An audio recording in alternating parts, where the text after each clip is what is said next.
Bigyan natin ngayon ng opinion reaction itong post ng The Political Blogger tungkol ito sa corruption sa Marcos administration. Biggest business group disgusted over most corrupt national budget. Delayed reaction after 90% already disbursed with nothing to show. It's like the country's largest business organization had overslept under a tree like Rip Van Winkle and was awakened only by a lightning strike nearby to discover a giant mess in the 2025 General Appropriations Act.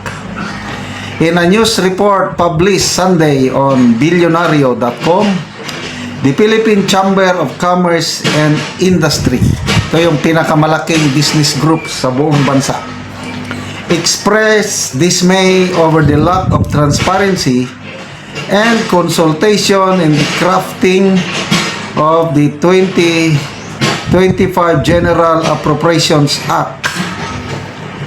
Alam mo, ito yung sabi ng PCCI President, alam mo, masakit man sabihin, but the budget is becoming a source of corruption.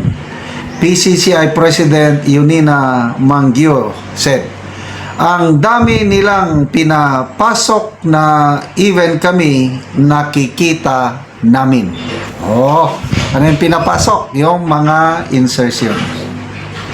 It is not clear what jolted the PCCI, which has over 30,000 members from private businesses, NGOs, and other groups all over the country, to this realization after 6 months have gone by. But a picture of ravaged economy from the wasteful fiscal management of the Marcos administration seems to have dawned upon the PCCI and articulate its dismay over the scandalous abuse and misuse of the national budget for political agenda of House Speaker Martin Romualdez. Okay. Ang nauna dito, noong December pa, yung Makati Business Club. Nag-issue siya ng statement questioning the patently illegal adjustments made by the bicameral committee in the final version of GAA. So, too late a hero ang PCCI ngayon lang after 6 months, 90% na ang na-disperse.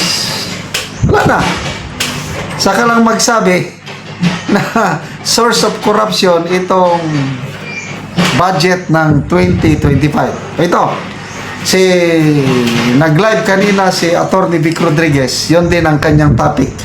Pakinggan natin yung source of corruption ng 2025 national budget. Pangulo, malinaw po yung sinabi, source of corruption. Source of corruption ang 6.326 trillion pesos budget ng ating bansa ngayong 2025. Ito po ay ayon sa kanilang Pangulo, si PCCI President Yunina Mangyo. Si Madam Yunina Mangyo, Pangulo ng Philippine Chamber of Commerce and Industry. Malina po yan. Marami pong salamat sa inyong interes sa hakbang ng maisog. Muli, ang hakbang ng maisog po ay patuloy na nananawagan at may prinsipyo at paninindigan calling for transparency, accountability, peace, and security. And going back to our topic today, which is the PCCI statement o yung pahayag ng Philippine Chamber of Commerce and Industry, marami po ang nagtatanong sa akin, ano raw po ang aking pananaw, bakit ngayon lang sila nagbigay ng ganitong pahayag. Una-una, ako ay nagpapasalamat pa rin at may ganitong pagpuna mula sa pinakamalaking at aktibong samahan ng mga negosyante, mamumuhunan at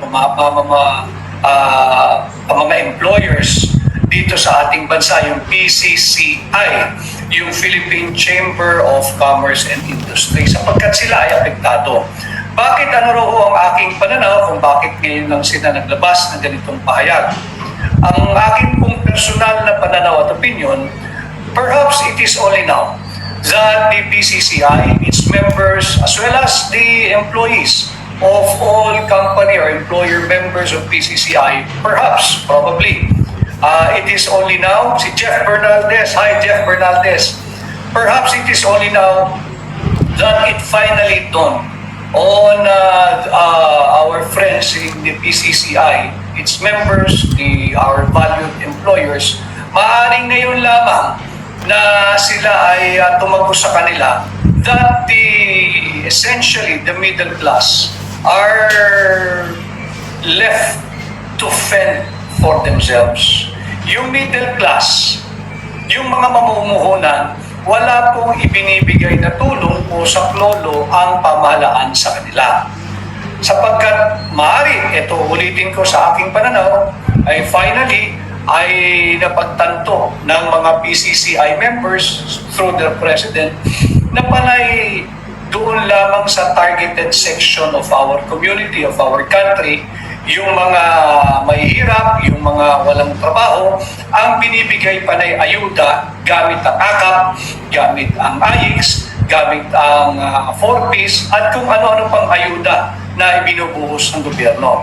Samantalang yung nagpapigay ng empleyo, yung nagbibigay ng buwis, nagbabayad ng buwis, nagbibigay ng revenue o kita sa gobyerno, walang ibinibigay na tulong. Pagkos, kadalasan ay sila'y nahaharas pa ng mga regulators. Whether it be kung sila'y nag-i-import o importer po sila or exporter, nahaharas ng mga tiwaling empleyado, kawani at opisyal ng Bureau of Customs. Ganon din sa mga LGU, nakakaranas din sila ng kung ano-anong harassment o panggigipit o some call it extortion, all the way hanggang sa ibang pang ahensya na merong regulatory power or powers kung ano man po ang kanilang industriyang kinasasakian. So probably that's one reason.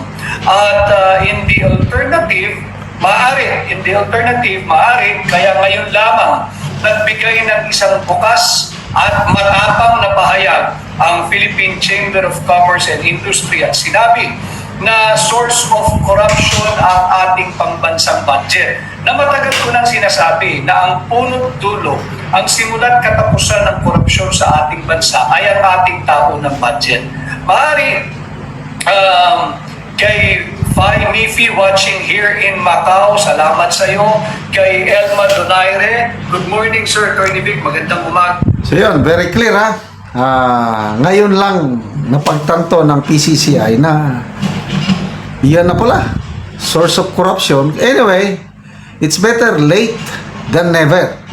So, Makati Business Club, mabigat yun.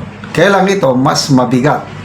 Philippine Chamber of Commerce and Industry. Sana wake up call ito ng gobyerno na ayusin na nila. Kaya ito, budgeting process na naman for 2026. Yun. Bigla nang bumait. Sabi, open. Pera nyo ba yan? Makialam kayo.